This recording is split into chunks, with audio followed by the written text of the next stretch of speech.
আসসালামু আলাইকুম ভিউয়ার্স, আশা করি সবাই ভালো আছেন। আজকে আপনাদের সামনে নতুন একটা বিষয়ে আলোচনা করব। তো বিষয়টা হচ্ছে যে বাংলাদেশি সাধারণ যে জনগণ, আমরা মাথাপিছু সম্পদ, মাথাপিছু আয়, মাথাপিছু যে ইনকাম, এগুলো কিন্তু খুব বেশি না। তো এই স্বল্প আয়ের মাধ্যমে কিভাবে আমাদের জীবনকে আরও আর্থিকভাবে সাফল্যমণ্ডিত করা যায়। তো প্রত্যেকের একটা স্টার্টিং পয়েন্ট থাকে, সেটা তার চাকরি হোক, তার ব্যবসা হোক, তার নিজস্ব ফার্মিং হোক বা বিজনেস হোক। সেই স্টার্টিং পয়েন্ট থেকে ডে ওয়ান থেকে আপনাকে মোটামুটি পরিকল্পনা করতে হবে যে আমি এখন যেখানে আছি এর থেকে আমি আরও আপগ্রেড হতে চাই। তো এর অনেকগুলো রাস্তা আছে, সেটা এক একজনের কাছে এক এক রকম। বাট কমন ফর্মুলা হচ্ছে আপনাকে অ্যাসেট অ্যাকুইজিশন করতে হবে। এক কথায় অ্যাসেট আপনাকে ওন করতে হবে। অ্যাসেটের ক্লাসিফিকেশন আমরা আগে বলেছি, অ্যাসেট অনেকগুলো হয়। অ্যাসেট এমন কিছু যেটা আপনার প্রতিনিয়ত আপনার ইনকাম জেনারেট করে। আর লায়াবিলিটিস সেটা যেটা আপনার থেকে প্রতিনিয়ত টাকা খরচ করায় বা নিয়ে চলে যায়, এই যে একটা ফ্যাক্ট। তো অ্যাসেট আমরা খুব স্বাভাবিকভাবে বলতে গেলে জেনারেল সেন্সে 4 ধরনের অ্যাসেট আছে। সেটা হচ্ছে যে বিজনেস একটা অ্যাসেট, কারণ সেখান থেকে আপনার প্রতিনিয়ত ইনকাম হয়। রিয়েল এস্টেট, এটাও একটা অ্যাসেট। তারপর কমোডিটিস একটা অ্যাসেট হতে পারে, কারণ কমোডিটিস ট্রেড করার মাধ্যমে বা প্রসেস করার মাধ্যমে আপনার ইনকাম হতে পারে। আবার হচ্ছে যে পেপার, পেপার বলতে বোঝায় যেমন stock, bond, mutual fund, ETF, বিভিন্ন ধরনের ফাইন্যান্সিয়াল যে অ্যাসেট আছে এইগুলা। তো আমরা যেহেতু বাংলাদেশি, আমরা খুব বেশি ফাইন্যান্সিয়ালি লিটারেট আমরা না। আমরা এমনিতেই লিটারেট কম, ফাইন্যান্সিয়াল লিটারেটের কথা তো আর কল্পনাই করা যায় না। তো আবার লিটারেট লোকজনও যে খুব বেশি আছে, অনার্স মাস্টার্স পাস করা লোক, তারাও যে খুব আর্থিক জ্ঞান সম্পর্কে খুব বেশি স্বচ্ছ ধারণা আছে বা বেসিক ধারণা আছে, তাও বলা যায় না। তো এই যে জনগোষ্ঠী, এদের হিউজ একটা অপরচুনিটি আছে, যেটা আজকে আমরা শেয়ার করব। দেখেন, আপনার হয়তো অনেক সম্পদ বা অনেক টাকা নেই যেটাতে আপনি একটা বিজনেস দাঁড় করাতে পারেন। আপনার অনেক বেশি মানে এনভায়রনমেন্টাল সুবিধা নেই যেটার মাধ্যমে আপনি নিজের একটা কিছু করতে পারেন। তো সেক্ষেত্রে, বা আপনার এডুকেশন নেই যেটার মাধ্যমে আপনি ব্যবসা করতে, চাকরি করতে পারবেন, বা আপনার এমন কোনো আল্লাহ তাআলা এমন কোনো আপনার ক্রিয়েটিভিটি দেয়নি যার মাধ্যমে আপনি আয় করতে পারবেন। নর্মাল অ্যাজ জেনারেল পিপুল যাদের দিয়েছে তারা তো লাকি, তারা সেইটাকে কাজে লাগিয়ে ভালো করবে। বাট যারা অ্যাজ ইউজুয়াল পিপুল, তাদের ক্ষেত্রে কমন ফর্মুলা হচ্ছে আপনাকে আপনার সম্পদ বাড়াতে হলে বা আপনি ফাইন্যান্সিয়ালি স্বাধীনতা পেতে হলে আপনাকে অ্যাসেট অ্যাকুইজিশন করতে হবে। আমি তো অ্যাসেটের 4টা কথা বলেছি। এই অ্যাসেটগুলোর মধ্যে একটা বিজনেস প্রথমে বলেছি। একটা বিজনেস কিনা কিন্তু বা স্টার্ট করা বেশ কস্টলি এবং এটা বেশ স্ট্রাগলের ব্যাপার। আর এটা পুঁজি বেশি লাগে বা এর রিস্ক আছে, বিভিন্ন ধরনের ব্যাপার আছে। রিয়েল এস্টেট মানে যেমন জমি বা ফ্ল্যাট বা অ্যাপার্টমেন্ট বা হাউজিং ব্যবসা বা এই ধরনের ব্যাপার আছে, বা ফার্মল্যান্ডের ব্যাপার স্যাপার রয়েছে। এগুলো পুঁজি বেশি লাগে এবং একসাথে অধিক টাকা লাগে, এটাও সবার ক্ষেত্রে অ্যাফোর্ড করা সম্ভব না। নেক্সট হচ্ছে যে কমোডিটিসও বেশ কস্টলি। এটা সম্ভব, বাট এটা ছোটো আকারে সম্ভব।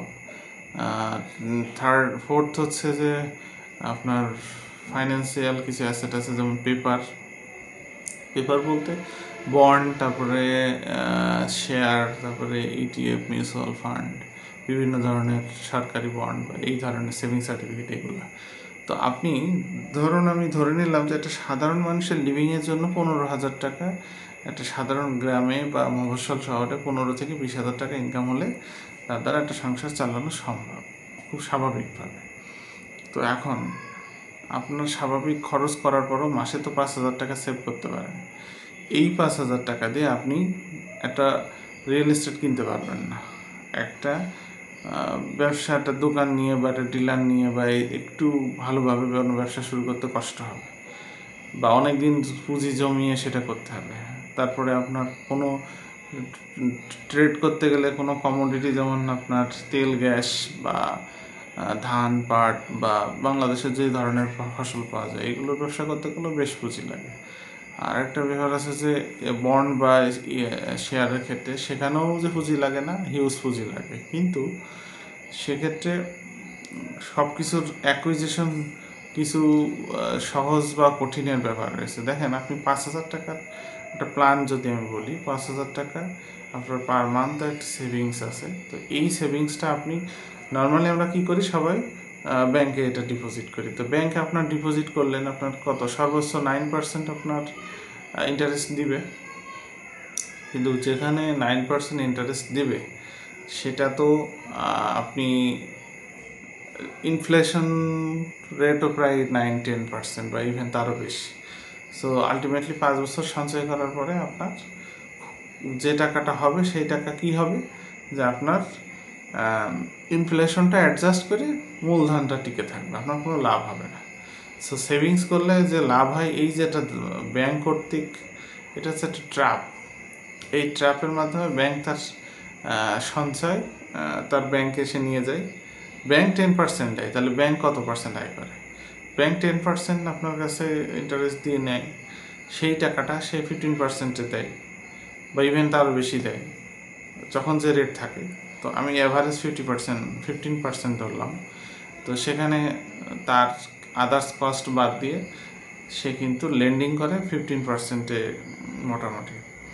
তো ফ্যাক্ট হচ্ছে যে আপনার সেভিংস করলে কোনো সম্পদ এক জায়গায় হবে কিছু, বাট সেটাতে আপনার কোনো যে প্রফিট হবে বা এটা প্রফিটেবল কিছু, এটা না। এটা একটা বেনিফিট হবে, কিছু অর্থ এক জায়গায় হবে, আচ্ছা গেল।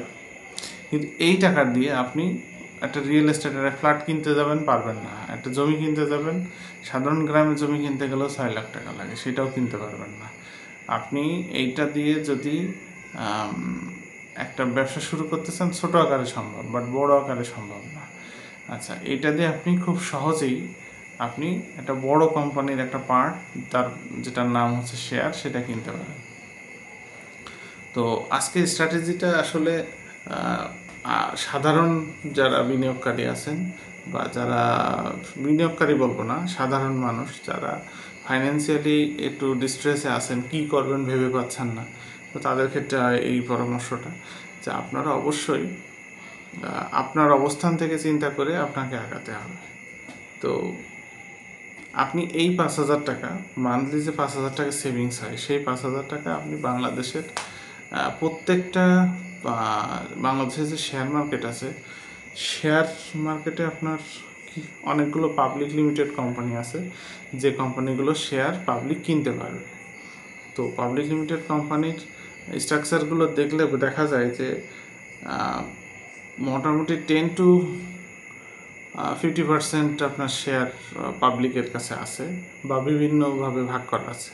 যেমন একটা কোম্পানির টোটাল মূলধন, টোটাল শেয়ার আছে 100টা। তো সে কি করলো, 50টা সে নিজের কাছে রাখলো, আর 10টা সে বিভিন্ন প্রতিষ্ঠানের কাছে বিক্রি করলো, তাহলে কত হলো 60টা। আর 40টা তার 40টা থাকে, 40টার মধ্যে 10টা সে বিদেশি বিনিয়োগকারী বা অন্যদের ক্ষেত্রে রাখলো, এফডিআইয়ের ক্ষেত্রে রাখলো। আর 70% চলে গেল বিভিন্ন খাতে, থাকে 30%, সেটা পাবলিক।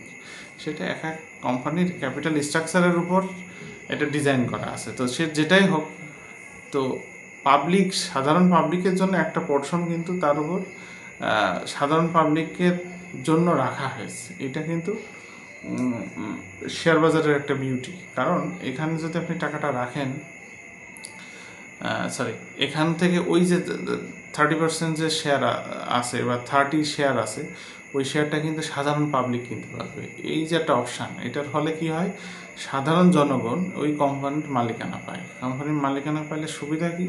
সুবিধা হলো সেই কোম্পানির সে বেনিফিট, যেমন তার ডিভিডেন্ড পাবে, সে তার কোনো কোম্পানি 6 মাসে দেয়, কোনো কোম্পানি বছরে দেয়, এইগুলো কিন্তু সে সেখান থেকে পাবে। তো এটা কিন্তু তার একটা প্যাসিভ ইনকাম বা তার অ্যাক্টিভ ইনকামে পরিণত হবে এবং সে কোনো পরিশ্রম ছাড়াই সে এটা করতে পারবে। আচ্ছা, এখন শেয়ার মার্কেটের কথাটা আমি কেন বলছি, কারণ এটা অল্প পুঁজি দিয়ে স্টার্ট করা সম্ভব এবং অল্প পুঁজি কিন্তু আস্তে আস্তে এক জায়গায় হবে। মান্থলি যদি 5,000 করে কেনেন, তাহলে বছরে 60,000 টাকা।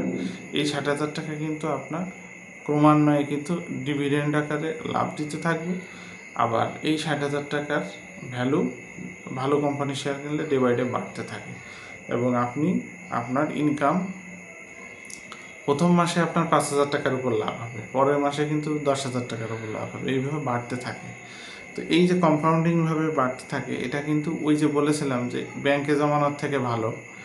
তো ব্যাংকে জমালেন, একটা নির্দিষ্ট সময় পরে ব্যাংক কিন্তু টাকাটা দিয়ে দেবে, বাট সে আসল দেবে, সুদ কিন্তু মনে করছেন সুদ পাবেন, কিন্তু সুদটা আসলে আপনার অ্যাডজাস্ট হয়ে আপনি শুধু আসলই পাবেন। তো যাই হোক, আপনি বিজনেস এই যে ওন করার যে অপরচুনিটি, এটা অল্প পুঁজি দিয়ে আপনারা যারা আছেন তারা এটা ওন করতে পারেন। এখন শেয়ার মার্কেটের কথা শুনলেই অনেকের গা কাঁপুনি দেয়, ভয় লাগে। দেখেন, আসলে এগুলো হচ্ছে লার্নিংয়ের একটু গ্যাপ আছে আমাদের। প্রথমত বলি যে ধরেন আজকে আমাদের বাংলাদেশে এমন কোনো লোক আছে যে তার বাসায় ওষুধ লাগে না, মেডিসিন। এমন কোনো লোক আছে ডিজেল পেট্রোল লাগে না। এমন কোনো লোক আছে ফোনে কথা বলা লাগে না। এমন কোনো লোক আছে যার সাবান শ্যাম্পু কিনতে হয় না। এমন কোনো লোক আছে যার জামা কাপড় কিনতে হয় না। তা আপনি যদি বেশি ভীত হন, সেক্ষেত্রে আপনাকে অবশ্যই বেছে বেছে এমন কোম্পানিতে বিনিয়োগ করতে হবে যেখানে আপনার রিস্ক লেভেল ভেরি মাচ লো।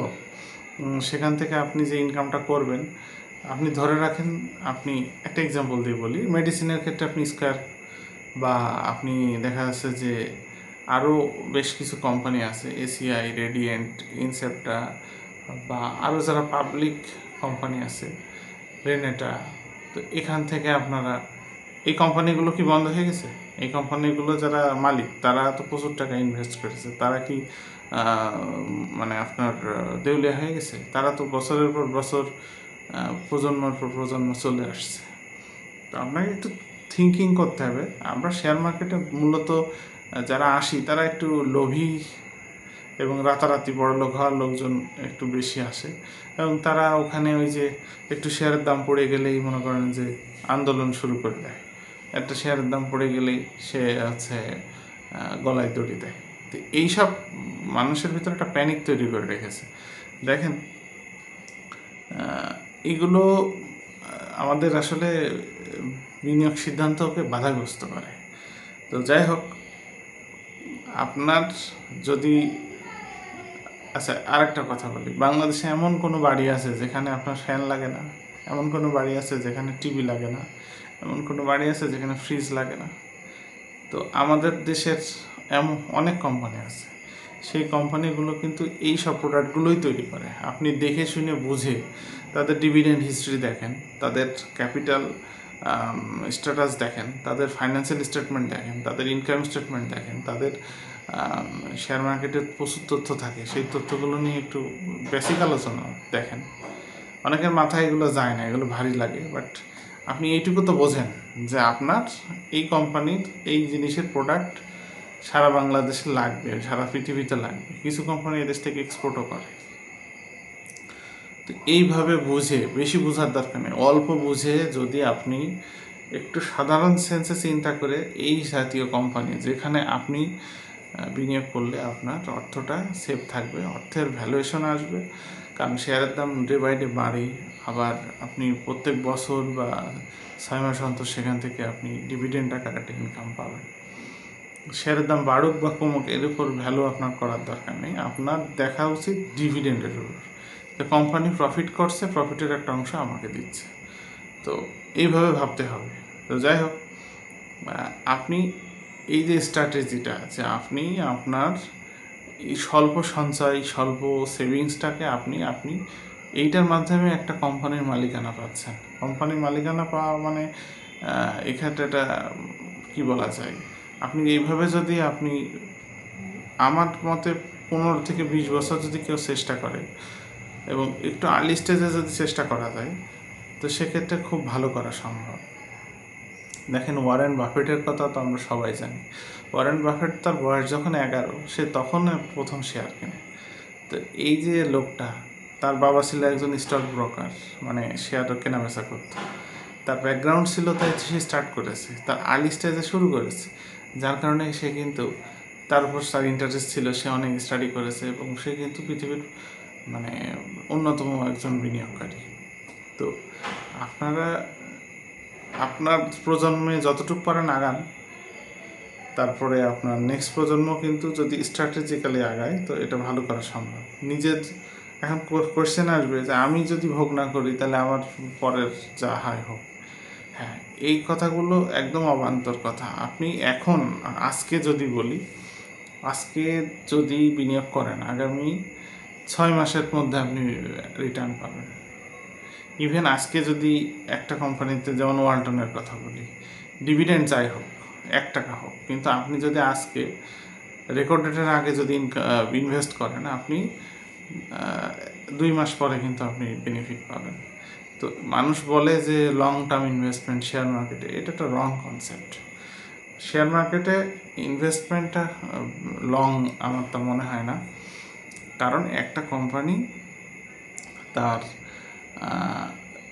বাৎসরিক আয় ব্যয় হিসাব করে তার থেকে প্রফিট বের করবে, সেই প্রফিটের হিসাব নিকাশ করে একটা প্রসিডিউর মেনটেন করে সে আপনাকে আপনার অংশ বুঝাই দেবে। তো এর জন্য একটা ন্যূনতম সময় দিতে হবে। একটা সেল করতে গেলে সেখান থেকে কালেকশন করতে হয়, একটা প্রোডাক্ট উৎপাদন করতে সময় লাগে। তা আপনি কোনো কিছু সময় দেবেন না, ইনস্ট্যান্ট হয়ে যাবে এমন না। তো যাই হোক, যে কথা বলছিলাম যে আপনি আপনার জীবনেই ভোগ করতে পারলেন না, তাহলে পরের জীবনে যা হয় হোক, এটা বলার কিছু নেই। আপনি ডে 1-এ ইনভেস্ট করলে 6 মাসের মধ্যে রিটার্ন পাবেন, 2 মাসের মধ্যে পাবেন, একটু বুঝে শুনে গেলে 1 মাসেও পাইতে পারেন।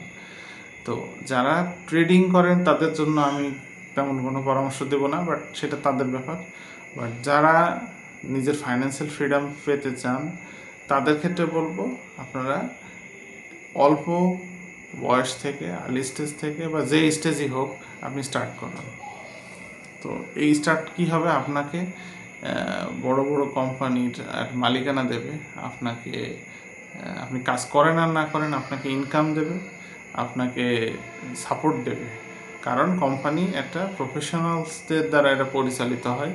কোম্পানি ফল করে না তা না, অবশ্যই করে, কিন্তু তারও কিছু প্রসিডিউর আছে। একদম যে কিছুই সমস্যা নেই তা না, কিন্তু সেখানে ভালো ম্যানেজমেন্ট দেখে আপনি কোম্পানিতে বিনিয়োগ করবেন। যে প্রোডাক্টের চাহিদা আছে সেই প্রোডাক্ট বা যে প্রোডাক্টের মনোপলি ব্যবসা আছে সেগুলো নিয়ে আপনি বিনিয়োগ করতে পারেন।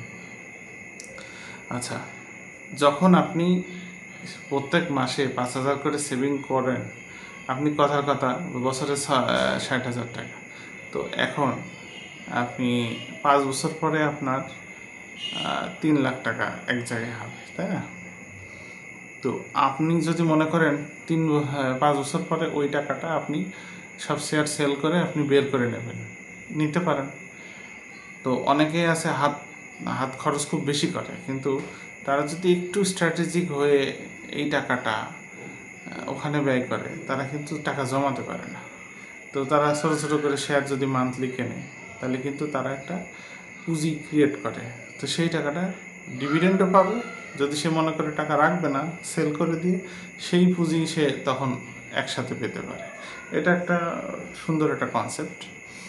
তো যাই হোক, আমার বাংলাদেশে যেসব কোম্পানি পাবলিক লিমিটেড, তাদের শেয়ার আপনি স্টক মার্কেটে পাবেন। তো সেই শেয়ারগুলো একান্তই পাবলিকের, সাধারণ জনগণের জন্য এটা ছেড়ে দেওয়া হয়েছে, কিন্তু সাধারণ জনগণ জানেই না যে আমার এই অপশান, এই সুযোগ আমার হাতে আছে। তো এই সুযোগটা আপনারা কাজে লাগাতে পারবেন। এই সুযোগটা আপনারা অল্প পুঁজি 10 টাকা, 20 টাকা, 15 টাকা দিয়েও আপনি কিনতে পারবেন একটা শেয়ার, এবং সেটা আপনার হিসাব একদম মানে ক্লিয়ার হিসাব আপনি পাবেন, কারণ আপনার ব্রোকার হাউসের মাধ্যমে হিসাবটা আপনার সেন্ট্রালি ডিএসসি বা বিসেকের মাধ্যমে এটা মেনটেন করা হয়, এবং এটার উপর অর্থ মন্ত্রণালয় এবং বাংলাদেশের কেন্দ্রীয় ব্যাংক এটার উপর নিয়ন্ত্রণ করে। সো এখানে আপনার এত ভীত হওয়ার কিছু নেই। তো আপনি এই যে একটা উদাহরণ দিলে বলা যায়, দেখেন, সাকসেস কোনো মানে রাতারাতি পাওয়ার কিছু না, এটা কোনো লটারি না। সাকসেস হচ্ছে একটা হ্যাবিট। আপনি একটা ভালো অভ্যাস যদি গড়ে তোলেন, যেটা আমি বলেছি ওয়ারেন বাফেটের কথা, যে তিনি অল্প বয়সেই ভালো, তার শেয়ার কেনার প্রতি একটা আকর্ষণ ছিল, সেইগুলো জানার চেষ্টা করতো, এবং তার ভিতরে একটা অভ্যাস গড়ে উঠেছে। সে কিন্তু খুবই ডিসেন্ট একটা মানুষ এবং সে কিন্তু একটা তার হ্যাবিট কিন্তু ভেরি কমন এবং সে কিন্তু খুব ভালোভাবে কিন্তু তার এই হ্যাবিটটাকে রপ্ত করেছে, যার কারণে সে কিন্তু বিলিয়নার হতে পেরেছে। সো আপনি কোনো কিছু যদি নিজের অভ্যাসে পরিণত করতে পারেন তো সেখান থেকে আপনি বড় কিছু করতে পারবেন। তো যখন আপনি স্ট্র্যাটেজি বুঝে যাবেন, কোথায় ভালো কোথায় খারাপ এটাও বুঝে যাবেন, তখন কিন্তু আপনি বড় অ্যামাউন্ট বিনিয়োগ করার প্রতি আগ্রহী হবেন এবং সেখান থেকে আপনার বেনিফিটটাও অনেক বড় হবে। আচ্ছা, একদম লস হবে কিনা আমি সেটা বলি। দেখেন, শেয়ার মার্কেটে লস হবে না, লস তাদেরই হবে না যারা এই ট্রেড করার জন্য গেছে, কমে কিনে বেশি পেঁচার জন্য গেছে, তাদের লস হবেই 100%। আর যারা ডিভিডেন্ডের জন্য গেছে, বুঝে শুনে গেছে, তাদের কোনো দিনই লস হবে না, এইটুকু আমি বলছি। কারণ সে তার মোটিভটা অনেক বেশি সৎ, ঠিক আছে? আমি বলছি না ট্রেডিং অসৎ, বাট ট্রেডিংয়ে আপনার রিস্কটা অনেক বেশি এবং ট্রেডিংটা আসলে কোনো কনসেপ্ট হতে পারে না। কারণ আপনি এখন একটা শেয়ার কিনলেন 50 টাকা, এখন দাম হয়ে গেল 10 টাকা, আপনার রাতে তো ঘুম হবে না, তা আপনি কেন এটা করতে যাবেন? আপনি দেখবেন যে আমি 50 টাকাতে শেয়ার কিনলাম, আমার রিটার্ন দেবে বছর শেষে কথার কথা 10 টাকা। তো শেয়ারের দাম যেখানে যায় যাক, আমার 10 টাকা রিটার্ন হলে আমি খুশি। এই কনসেপ্টটা আগালে আপনার মানসিক স্টেবিলিটিও থাকবে, আপনার এই রিস্ক নিয়ে তো যে প্যানিক এটাও আসবে না। ভিউয়ার্স, ভিডিও অনেক বড় হয়ে গেছে। আজকে মূল কনসেপ্ট ছিল যে আপনারা যারা সাধারণ পাবলিক, আমরা যারা সাধারণ জনগণ, আমাদের জন্য কোম্পানিগুলো অফার করছে যে আমাদের এই শেয়ারগুলো আপনারা কিনতে পারেন, অথচ আমরা জানিই না যে আমাদের জন্য এই জিনিসটা আছে, আমরা ভয়েই যাই না সেই জায়গা। তা আমাদের এখন সেই, যেহেতু আমরা অনেক বেশি আগের থেকে শিক্ষিত হচ্ছি, কিছু ইনকাম তো সবাই করি, সে তার একটা পোর্শন আমরা এখানে ইনভেস্ট করতে পারি।